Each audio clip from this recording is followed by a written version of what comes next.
for a law graduate. And I did the interviews, get offered a job, and I was requested to start working on the same day. Then, is this what a law degree is worth? Oh my god. Hi guys, it's Belle here. If you are new, you are most welcome, and if you are returning, thank you so much for coming back. So today's video is a special one. On today's video, I want to share with you guys how I bagged 3 job offers after job searching for a year. I started my LLB in 2017. The graduation ceremony was in 2021. So in 2021, I started job hunting. In the beginning, I was very excited. I had so much energy. I had so much fire in me, and there were a lot of posts that I saw on LinkedIn. I started applying, and 2 months goes by, no response. Now we're in February. 2 months goes by, no response. Then I continued. I'm like, you know what, let me be patient. I continued to job search, nothing. 6 months later, nothing at all. June, we then held the graduation ceremony, and I started feeling like happy now that now I have a degree. Like I felt motivated again, because I was starting to feel like demotivated. So, oh my god, 6 months later I'm still unemployed. I thought this wouldn't happen to me. I thought I'd be working by now. Oh, it was a very tough moment. Then I proceeded to job hunt, nothing. Then I was just applying everything. I was just applying non-stop.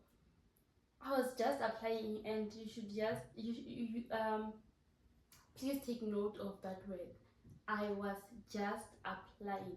Each and every post that I saw, I would just apply. I already had a CV and documents. I was just sending. Then the National Prosecuting Authority made an advert of their aspirant prosecutor program. Then I applied for that post. When I applied for that post, I was in Gauteng with my sister, and we went through the advert step by step.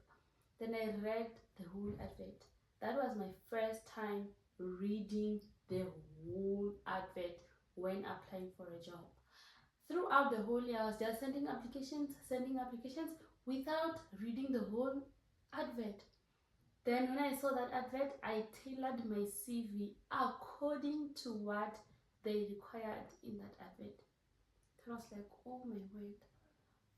All this time I was making a huge mistake of not tailoring my CV in accordance with the skills that I wanted on the advert. That was the first mistake that I noticed that I was making. Then I sent that application. I made sure that I followed each and every instruction on the advert, from the subject line when you're sending the email, everything, what they want on the CV, the skills, everything. Then I sent that application. I got invited to write the examination. Mind you, almost everyone who fills that vet correctly gets invited to the examination. So the only people who do not get invited most of the times are those who do not fill in the information as requested by the advert. So I got invited to the exam, and they also released a study pack material. I went through that study pack material. I started studying like I was crazy. I was like, my whole life depends on this. I'm going to study like there is no tomorrow. I studied day and night. Oh my word. Even when I was in university, I never studied like that, because I was so depressed. I was like, I need this more than ever. I studied. Then the exam time came, and I went and wrote. After some time, I got invited to the interviews. I was so happy. Also, when I got invited to the interviews, I still studied the exam pack, and the interviews were smooth. Then, while I was waiting for the results of the interview, like the time that was stipulated to pass, like if we do not contact you in 3 months, like just know that your application was unsuccessful. During that period, I saw another advert, state attorney. They were recruiting for candidate attorneys. Then I saw that advert and I read it thoroughly, and I made sure that I followed each and every instruction on that advert. Then I sent the application. We were sending the application through post. Then I sent the application through post. I was not even sure if the post office would deliver, really. I was just skeptical. Then I sent it through. After sending it, after some few weeks, I got invited to the interviews. When I got invited to the interviews, I started like asking people on social media who have worked there. I started searching on LinkedIn and like ask people possible interview questions, and there were some people who were kind enough to share that information with me, and I'll forever be grateful. Although like the questions did not repeat, I knew like what to expect, the questioning line, so that was very helpful. Then I prepared for the interviews. While I was preparing for the interviews, then I prepared for the interviews, and I went to the interviews, and they said that they will contact us. Oh my word, now I have went to 2 interviews, and it was around towards the end of the year. I do not remember the exact month. October, November, September, October, November, somewhere around there. Then during that waiting period, I was like, oh my word, I'm starting to feel anxious, and I'm starting to feel depressed again. Then during that moment, I was like, oh my god, I'm bored. What can I do? Then I told this friend of mine who was working that, oh, I need articles, like anything. Then she was like, okay, there was this person that I know. You can go to her office and talk to her. These are her numbers. You can call her. Then I took those numbers and I called that person. Hi, my name is Ronewa, and I was referred to you by XYZ. And then she was like, okay, come to the office tomorrow. And the following day, I went to the office, and okay, she was like, okay, let's conduct an interview. I was like, okay. Then the first question was, how much do you expect to be paid? I was like, I don't know. Like, that was my first time coming across such question. I was like, I don't know, how much are you guys willing to pay? And then she was like, a candidate attorney is not experienced. I'm training you from scratch, and I think that 1,500 rands would be reasonable. And then I said, oh my god, my heart was bleeding. 1,500 rands for a law graduate.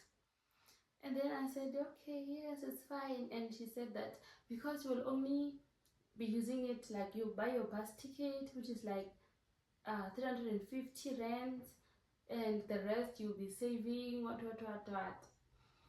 And then I was like, okay, it's fine. And then she was like, okay, you can start working now. There are files there. And then I was like, can I come tomorrow? I kid you not, guys, I kid you not. I I did the interviews, get offered a job, and I was requested to start working on the same day. Everything is happening on the same day. Then I said, no, I'll come back tomorrow. Then when I was on my way home, my heart was heavy. I was like, oh my god, all those struggles, like all those sleepless nights, 4 years for 1,500 rands. Is this what a law degree is worth? Oh my god. Oh, my heart was bleeding. I called my sister and she was like, Mom, don't take that offer. Something right will come your way. Something that you deserve will come your way. Something that you have worked hard for will come your way. Keep on applying and you will eventually get something. Okay, then I called her. I was like, oh, thank you so much for the offer. Unfortunately, I won't be able to come. And let me just say something. The reason why I did not negotiate the salary is because during our conversation she told me that there is this graduate. I conducted interviews with him yesterday and he told me that he's expecting to be paid 3,500 for articles, whereas he does not have any experience. I was like, I washed my hands. That's when I decided, you know what, I'm not going to negotiate the salary because I see or I hear what her mindset is already. Okay, fine. Then I'm busy waiting. Mind you, I'm at home. I'm bored to the core. Then I started a YouTube channel. Which was just a huge fail. I hope this one won't be a huge fail. Subscribe, guys. Okay, then my sister saw my YouTube channel. She was like, oh my god, what are you doing? Come to Joburg. Then I went to my sister's place and like I was job hunting when I was there. I printed a bunch of CVs, like I think 20 CVs, and I went to on the Cast Road in Florida.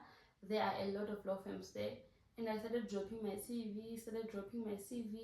Some law firm, like some people at the law firms were kind, some did not let me in without appointments, of which I understand.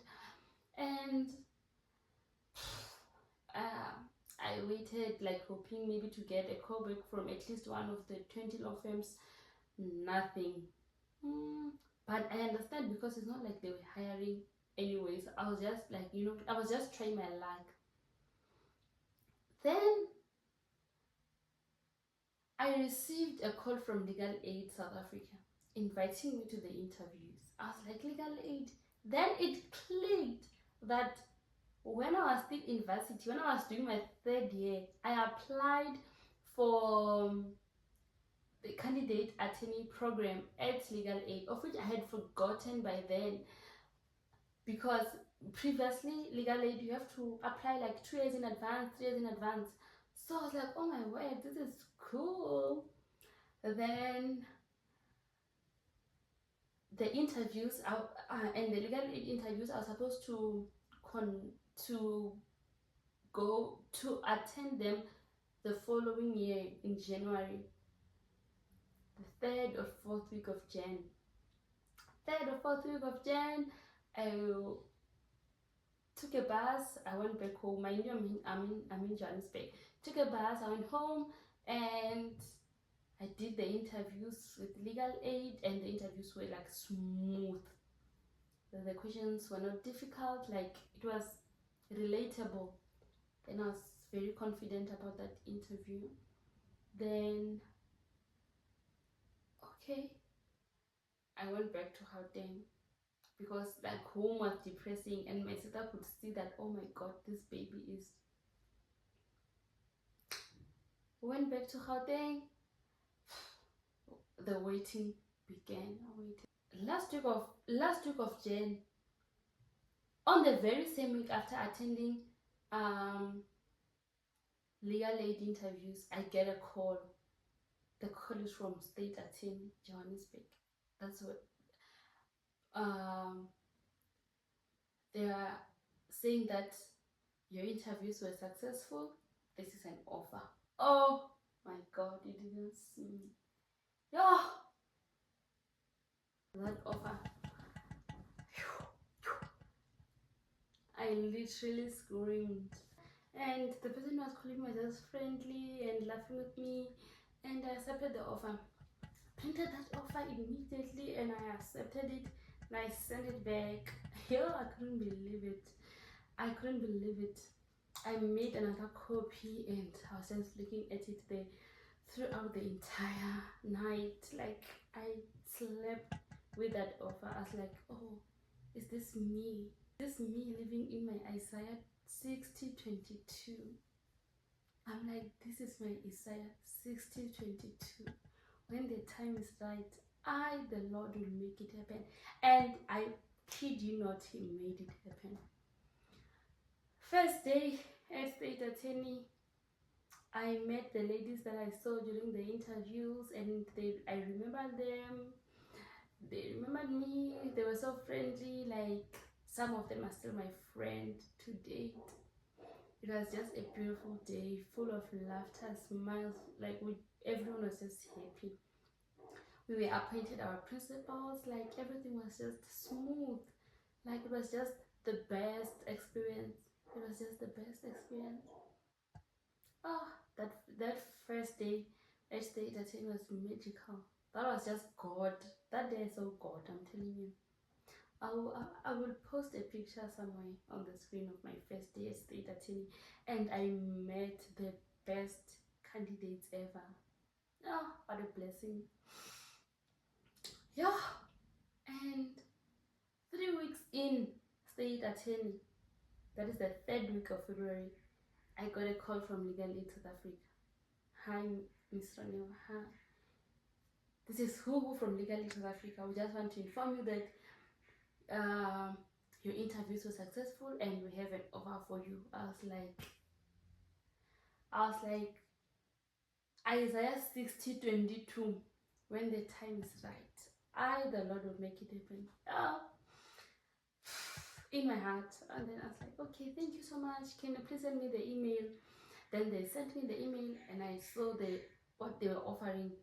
They were offering double what I was getting, what I'll be getting at state attorney. And then I was like, oh my word, let me weigh my options. What should I do? Legal aid, double what state attorney is offering me. What should I go with there? Then I was like, okay, I love what I do at state attorney, representing the state against civil actions. Like, if someone is suing the state, if it's like malicious prosecution, unlawful arrest, medical negligence, like if someone is suing the state, we will be representing. Legal aid on the other side, if someone cannot afford a lawyer, we will be representing. What do I do? I was like, you know what? I am enjoying what I'm doing at state attorney. Let me just continue. Then I rejected the offer. I was like, oh my God, is this me rejecting an offer after a whole year of struggling, job hunting without a success? Am I the one who's rejecting the offer? Me, who was busy receiving emails of "we regret to inform you," am I the one who is rejecting an offer? I was like, I'm living in my answered prayer moment. Literally, I saw it and I witnessed it in real time, and I was in just a state of gratitude. How? 2 days later, I got a call from the National Prosecuting Authority. Hi, you're speaking to Spaniwan. We just want to inform you that your interview was successful. We have an offer for you. I was like, this is my dream job. I'm going for it. I was like, this is my dream job and I'm going for it. I was like, please send me the offer. They emailed me the offer, and what they were offering was amazing. I was like, oh my God, I love. Like, I always wanted to be a prosecutor. I'm like, I cannot believe that I'm going to have my dream job. Oh my God. I went through the offer. I called my sister. I'm like, oh my god, I got an offer from the NPA and I'm going to accept it. I always wanted to be a prosecutor. This is my dream. This is my answered prayer moment. Like February, you will always be famous, my dear. February 2022, you did a number on me. I accepted the offer. Then I resigned at state attorney. I felt so bad. I resigned at state attorney and started working at the National Prosecuting Authority the following month, in March. Yeah. Oh my god. Yo, just to think about it feels like it still feels like a dream. I feel like I'm dreaming. Is this really happening? So here are the things that I want you guys to take away from this video. One, do not just apply. Make sure that you tailor that CV to match the requirements on the advert. That will take you far. Two, do not just apply. Do not just apply. It will drain you. You will send 20 applications on a day and it won't take you anywhere. Take your time to fix that CV, to make it stand out. It does count and it does matter. That is the biggest mistake that I made. I wasted the whole year sending tons and tons of applications on one day without even going through the requirements. Just seeing something that is on the legal fraternity, you just apply without checking the requirements and to make your CV to stand out. That is the mistake that I made. Give yourself some grace. Sometimes you can just breathe and take a break. Sending applications every day will drive you crazy. Ask me, I've been there. I've been there. I've been there. Like, it has a toll on your mental health. Like, you just can't take it. Oh my god, job hunting. I feel like I can just hug everyone who's job hunting right now. Don't go into the deep hole of depression. You will find something your way. Just take time. Each and every application, make sure that you give it your time. Make sure that you give it your all. Do not just apply. That is the lesson that I want you guys to take from this video. If you enjoyed the content, please consider subscribing. Do not forget to like and comment down below. If you are currently job hunting, comment down below and tell us your story. If you have been through a struggle like me, job hunting, and finally found a job, please comment down below. It might motivate someone. See you guys on another video. Bye.